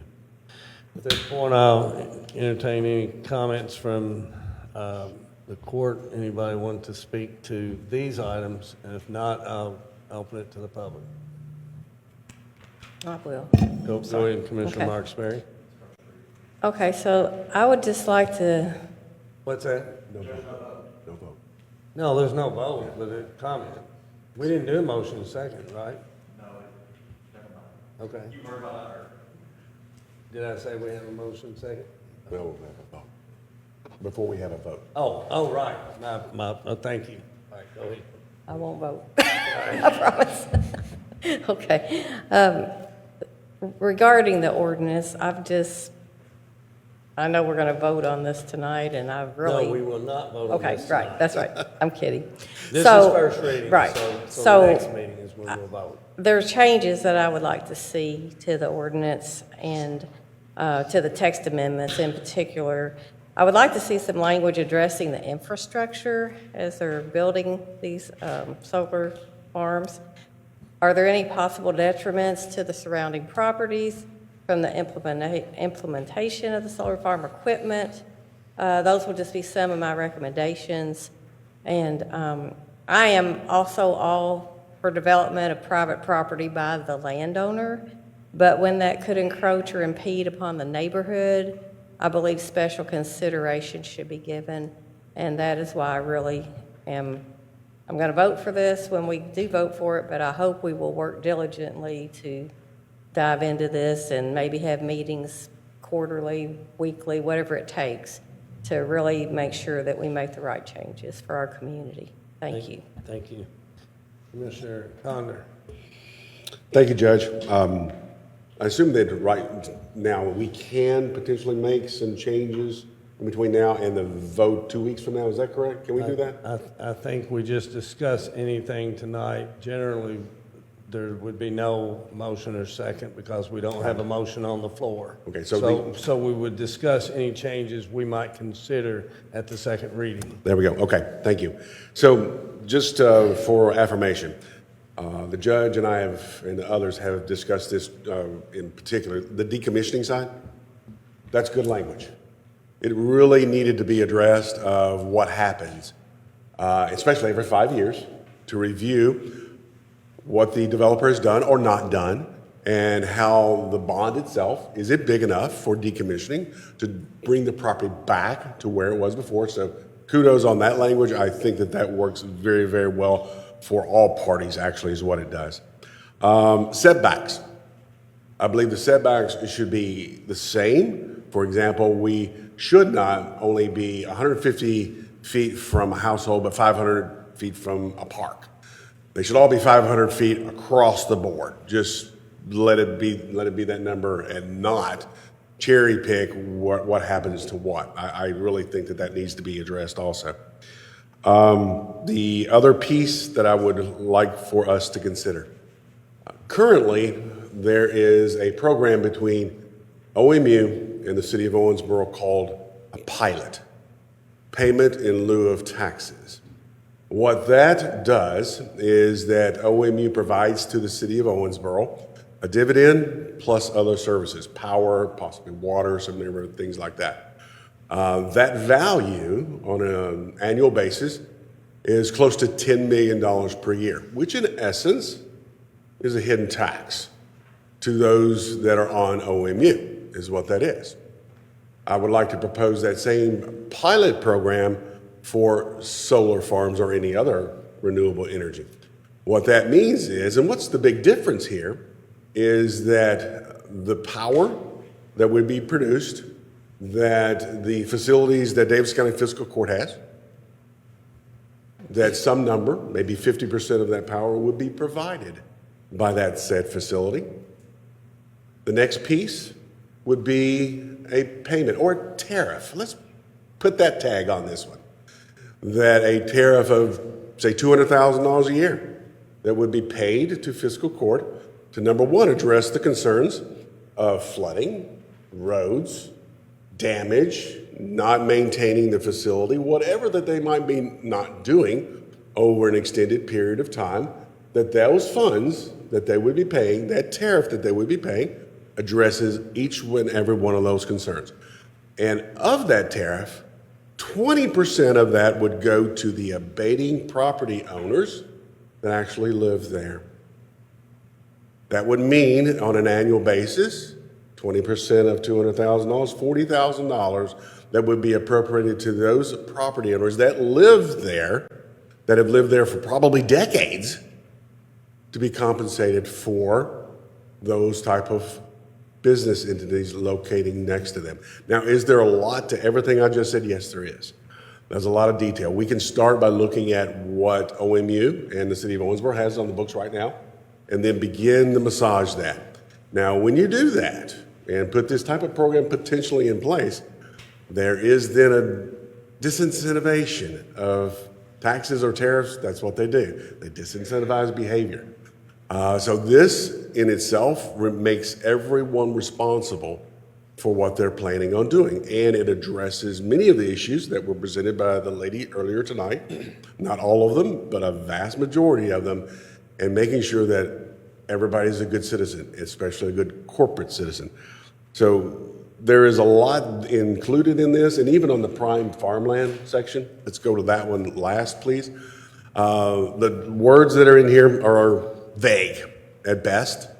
For example, when it says, as directed and tracked by Daviess County Fiscal Court. I have had several permits pulled from Daviess County, from OMPC myself, and I know I've had arguments over the word and or the word or, because one's inclusive and the other one's exclusive. So the same thing happens here, that OMPC enforces what these words say. And the words that have been provided them have been from the county judge. So that language in specific needs to be tightened up or done away with, or something else needs to happen there. Again, if you would, state your name and address for the record, please. Good evening, everyone. I am Lester Morales. I am a senior project developer for renewable energy with NextEra Energy. I want to first say, I wish he was still here. I'm sorry he had to go through that. But I want to first say that I've dealt with about 6-7 counties here in Kentucky working renewables, 2 of which are completing construction this year. And I can say that this court has been the best one that I've dealt with on multiple levels. You guys are prepared. You guys are prepared to have difficult conversations. You do the homework. You have citizens that do the homework for you if you didn't come prepared.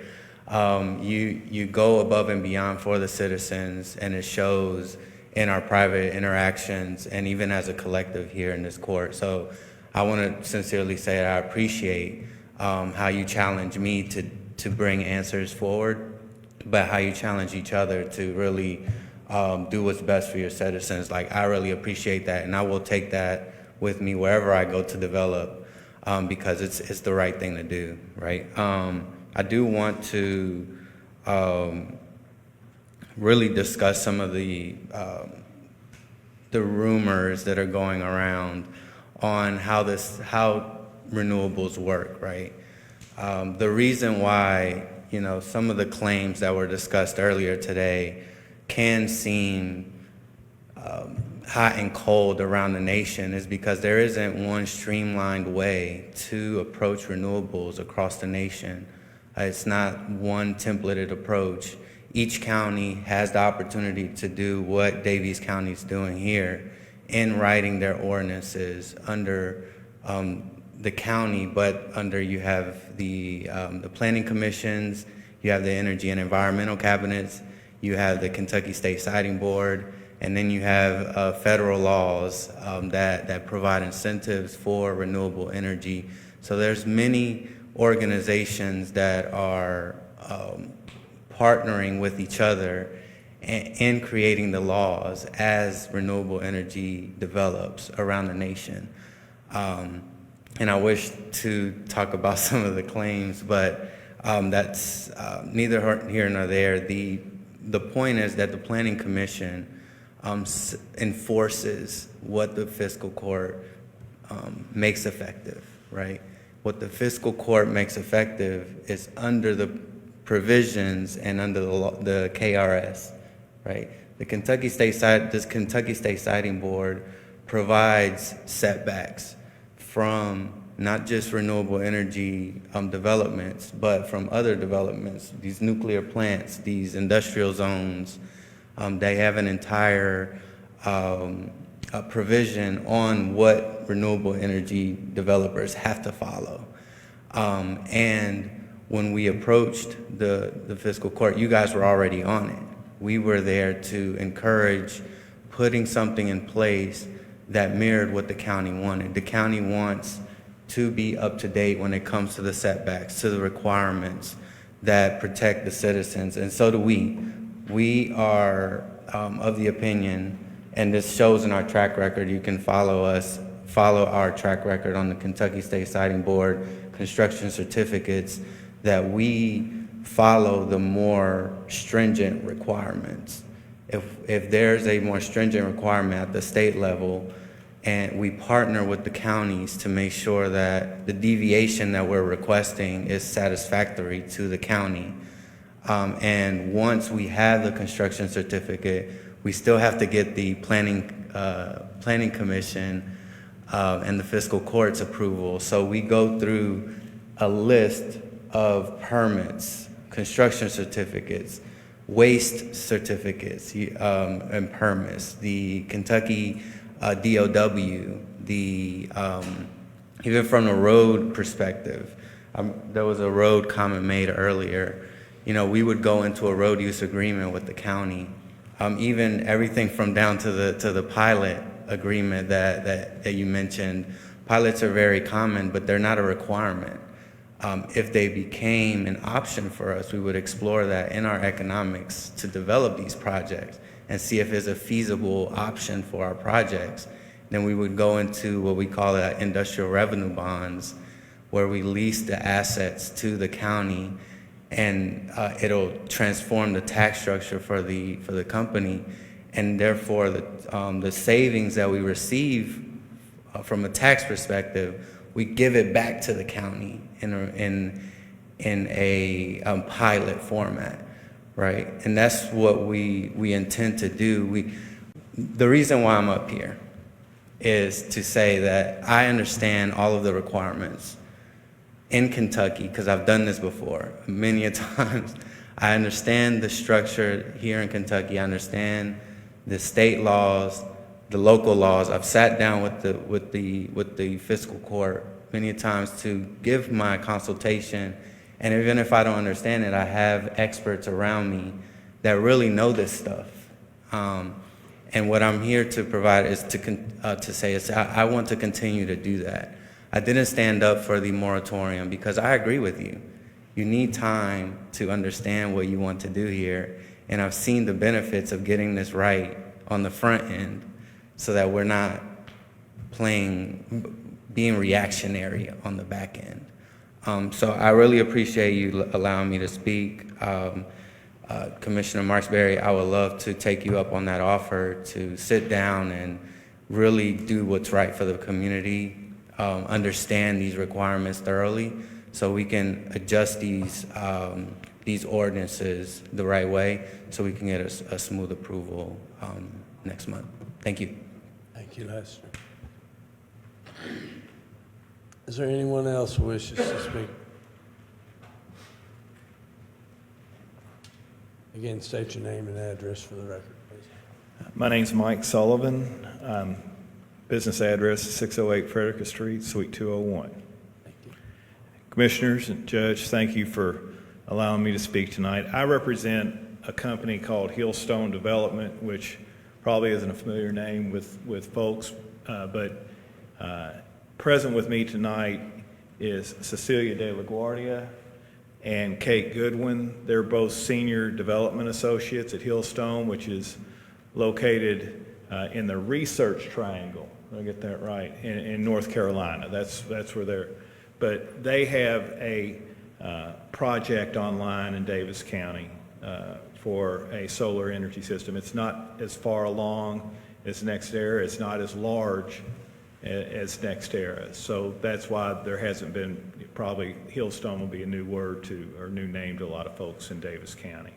But they have invested hundreds of thousands of dollars trying to get their project in Daviess County moving forward. And so they have an interest as well in the proposed amendments to the zoning ordinance regarding these solar energy systems. And they support and are perfectly fine with most of these amendments that have been proposed. The setbacks, the screening with fences and landscaping, the bonding requirements to make sure the decommissioning's taken place, the plans that have to be submitted and updated, again, to make sure you've got appropriate funding in place to make sure when these solar projects reach the end of their life, the land's restored as it should be. So they've got no issue with that. They want to be a good neighbor and a good steward of their projects. The only issue that we may have is that paragraph H that talks about a 1,200 acre limit on prime farmland that can be used for level 3 SCSs.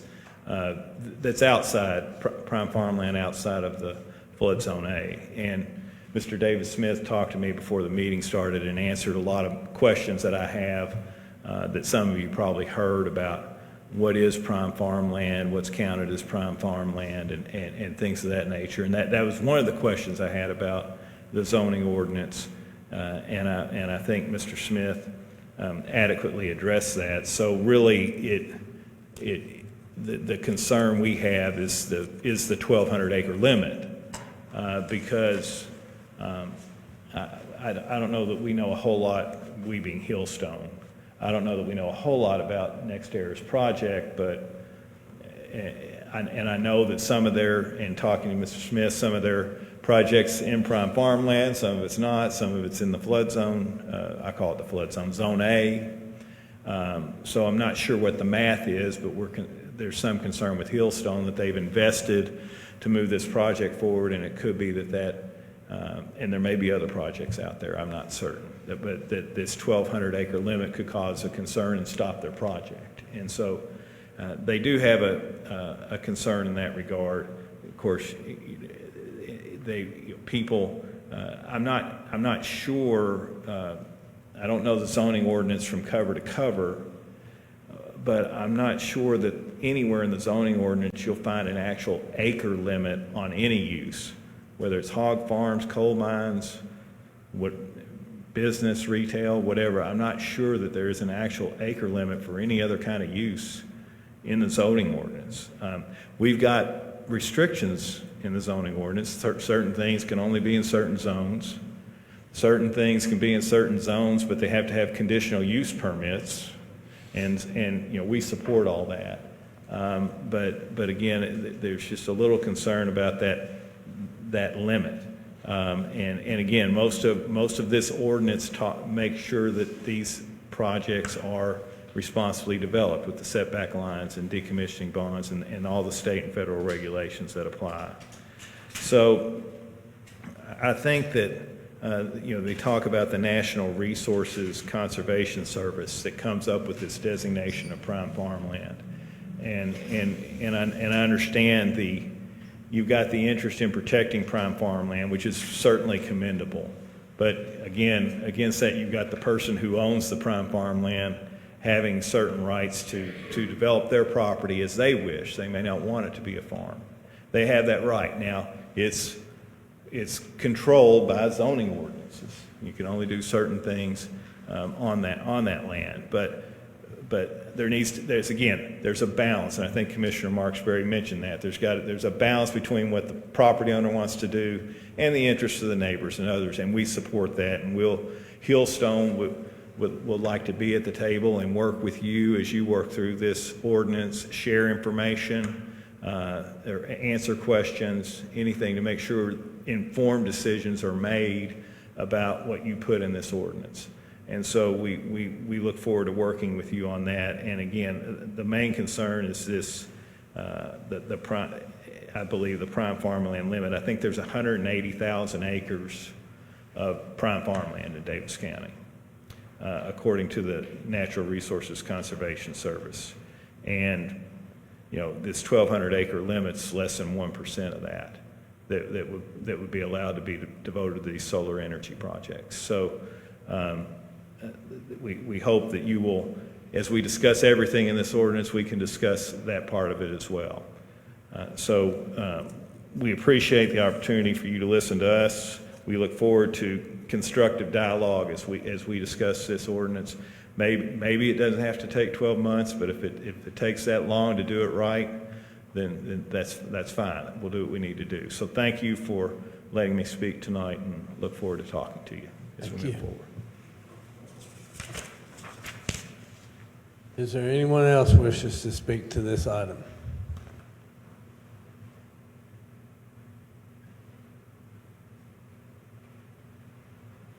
You can state your name and address for the record, please. My name is Duke Martin. I live at 5866 Horrell Road. I just want to say thank you all for your time tonight. Thanks for Lester and these folks for making their presentation. So we're talking about collaboration. I just want to say one quick thing. They all want a seat at the table. I would suggest that the local neighbors also have a seat at that table in that discussion. Okay. Yeah. I believe you mentioned that in the paper a while back. That's the right thing to do. That's all I have. Thank you. Thanks. One more. Keep it brief. Come ahead. He gets one out. You're going to have the last word, Lester? Okay. I read a statistic today that we need about 10 million acres to convert to renewable energy. And it is projected that 90% of that will come from prime farm ground. Think about our world food system and what that will do to the U.S. food system and farming. Also, this young man mentioned, I call everybody young. He is not that young? Okay. This fine gentleman mentioned that they have spent $100,000 or so. I believe that's called the cost of doing business. My husband and I purchased a lot in January, and we had January 2024. So we've spent some money there, and we had no idea that this was going in. If we had any idea, we would not have purchased that lot. And we've also done already some dirt work, and even though Lester might get a solar project, we probably will still build there because we love West Daviess County. But I just wanted to mention that everyone has costs in this, not just the solar companies.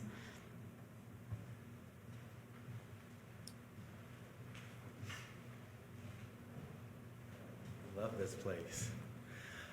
Thank you for those comments. So, I just wanted to add that I invite these collaborations and partnerships as a group here, but also individually. The judge was reading something, but he mentioned that prior to us having all of these discussions, we had open houses in Daviess County on what we were doing, and we had 2 landowners show up.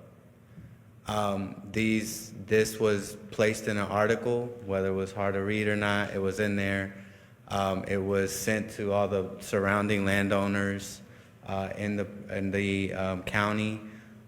letting them know that this was happening. And maybe it's on us. Maybe we can reach out more. Commissioner Larry, we can really partner with the community, like you mentioned in your last article.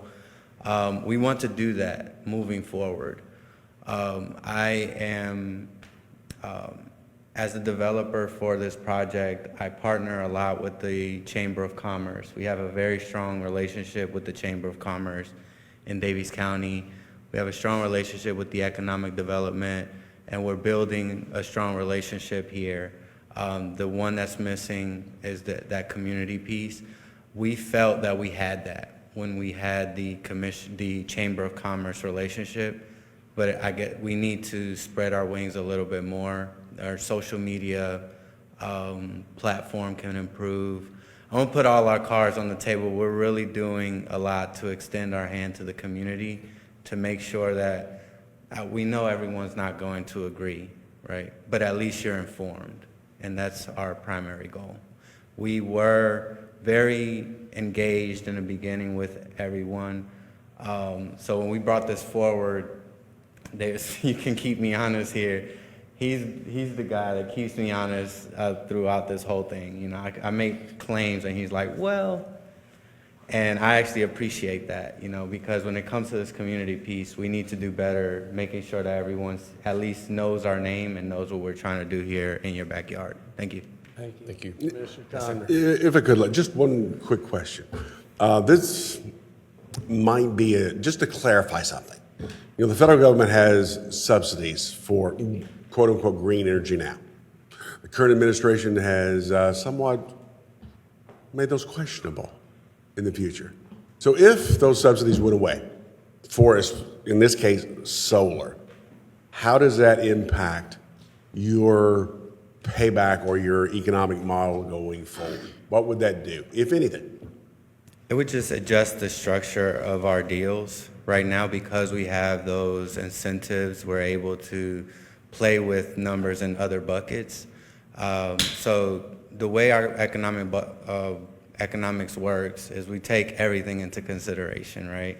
If you tell us, if we're planning a 200 megawatt project and your setbacks only allow 150, for example, arbitrarily, you know, we would have to scale back a lot of what we thought we would get in return through a higher megawatt project, right? So that's just an example. Even the pilot agreement, if we're able to take that, we can see, you know, whatever BIP's impact that has on our economics, we can see the upside on that, assuming we get that pilot agreement. If we don't, we just have to take that out and see. So this is a case-by-case basis. So you're basically telling me that people in Houston can run those numbers, but you're not. Is that right? For example, those factors you just listed, okay, I get it. You know, that's all part of the model that you probably have or someone else has to be able to put that in there. So that one segment of revenue stream of subsidies is somewhere. Somebody's got it someplace. I'm pretty sure they do. That if they went away, instead of a break even being 8 years, it might now be 11 years. And that is the crux of my question. Typically, if those subsidies went away, would you still do it? Will I still do it? Yeah. If I apply for a project here, I'm aiming for it to get built, yes. Will you have a subsidy or not? If I apply for the project, the economics make sense for the company. Thank you, Thank you. Commissioner, and thank you, Lester. Anyone else? Yes, ma'am. Again, I don't mean to be rude. I don't want to interrupt you. State your name and address for the record. Nicole Martin, 5866 Horrell Road. So just Lester, this was the postcard we all got, and it looks like junk mail, and I think that's why we weren't a part of the conversation. It's not that we didn't want to be. We just get a lot of things that look like this that don't look, so if you want to be part of the conversation, make it look more important so we know to be part of the conversation, I guess. So that's all I wanted to say. Thank you. Thank you. Anyone else? Anyone else? Next item, Brett. And again, this is not the, this is ordinance, so this is 2 readings, so we have no vote tonight. B, other business to be brought before the Davis County Fiscal Court. There is none that I am aware of. C, public comments. This is a part of the meeting where we invite you to come to the podium, state your name and address for the record, speak to any item other than those items that have been covered on the agenda. No takers? Next item, Brooke. D, comments by Davis County Fiscal Court. Mr. Castlen. Thank you, Judge. I do want to say I always appreciate when the public comes out and voices their opinions on matters that are of concerns and to help to keep our public informed as well. And thank you for everybody that comes out tonight to do that. Also, want to thank all those workers all the outside workers that over these last couple of weeks with all the snow and ice and everything we've been dealing with, that actually get up every morning and every day and go and do their jobs that they do. I actually got the opportunity this week to ride with some of our crews that go out and clean the roads, starting early at 0:30, and get out there and start plowing. And that was a great experience as well, to see what they do and how that runs like just a well-oiled machine. Typically, thank goodness, no ice and no mailboxes to the extreme this time. But also thanks to all the first responders as well that are out in this cold weather, and the other people who get up and do those services every day that don't get a lot of recognition. You know, people providing food for everybody and out just doing their thing and getting up braving the cold. And thank you to everybody that does that in our community. Thank you, Commissioner. Commissioner Condor. Thank you, Judge. I also did the ride-along yesterday morning, I guess is when it was. I think that was correct, with Public Works. And, you know, it is good to be able to get out there and just see how everybody, takes care of business and takes care of our facilities and roads. I do know this, though, and Jerry Fisher is sitting in the back, brought it up to me a little bit beforehand, and it is true that we're going to have to be careful. When everything recedes, and the water will recede, the temperature will get warmer, but what's left behind is probably going to be a heck of a cleanup. And that cleanup is in regard to whether it be corn stalks, mud, just debris is going to be left behind that hopefully we can either ourselves in funding or be able to have others assist with this, because it's going to be fairly dramatic throughout our community. So, Mr. Fisher, thank you for the comment. It is well received and it was seen before. Just a last little comment. Happy birthday to Rosemary, my wife. She just had one on the 19th yesterday. Thank you. Had to do that one or I couldn't go home. Commissioner Marksberry.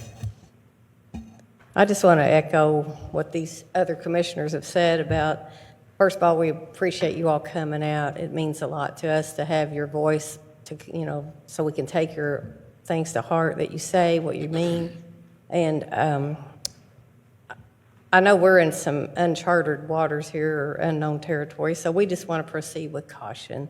I don't think we want to hurt anyone's business, and we certainly don't want to stop any economic development, which has been mentioned. But and also, in the spirit of I can't talk tonight, transparency and community dialogue, I'm having a town hall meeting Tuesday, February 25th at 6 o'clock at the Davis County Fairgrounds in Biddle Hall. I would love for people to participate that would like to come. And one more thing I would like to say, we heard a terrible story tonight from a gentleman that got attacked by a young man. Well, I want to give a shout out to my neighbor, who's a fine young man, because we have a neighbor that's very sick right now, and he went over at my husband's request to shovel off their sidewalk and their porch, and he said he didn't need any money because he hopes when he's old, someone will take care of him. Amen. So I thought that was awesome. So I want to give him a shout out. Thanks for sharing that. One thing that I'm going to just add, only because I stopped sooner than I meant to. On the moratorium, I did want to point out that several of our neighbors across the Commonwealth who have passed similar moratoriums on solar farms, including Breckenridge County, Meade County, Henderson County. Those are the ones closest. Those are the ones that actually have ongoing solar projects. And what they've done is they've learned what they didn't know in time. And I'm hoping that we can learn, and working together as an entire community, that we can come up with something that works for our community. I will throw out Boyle and Trimble also did moratoriums just like we did with a resolution. So, anything else, Brooke?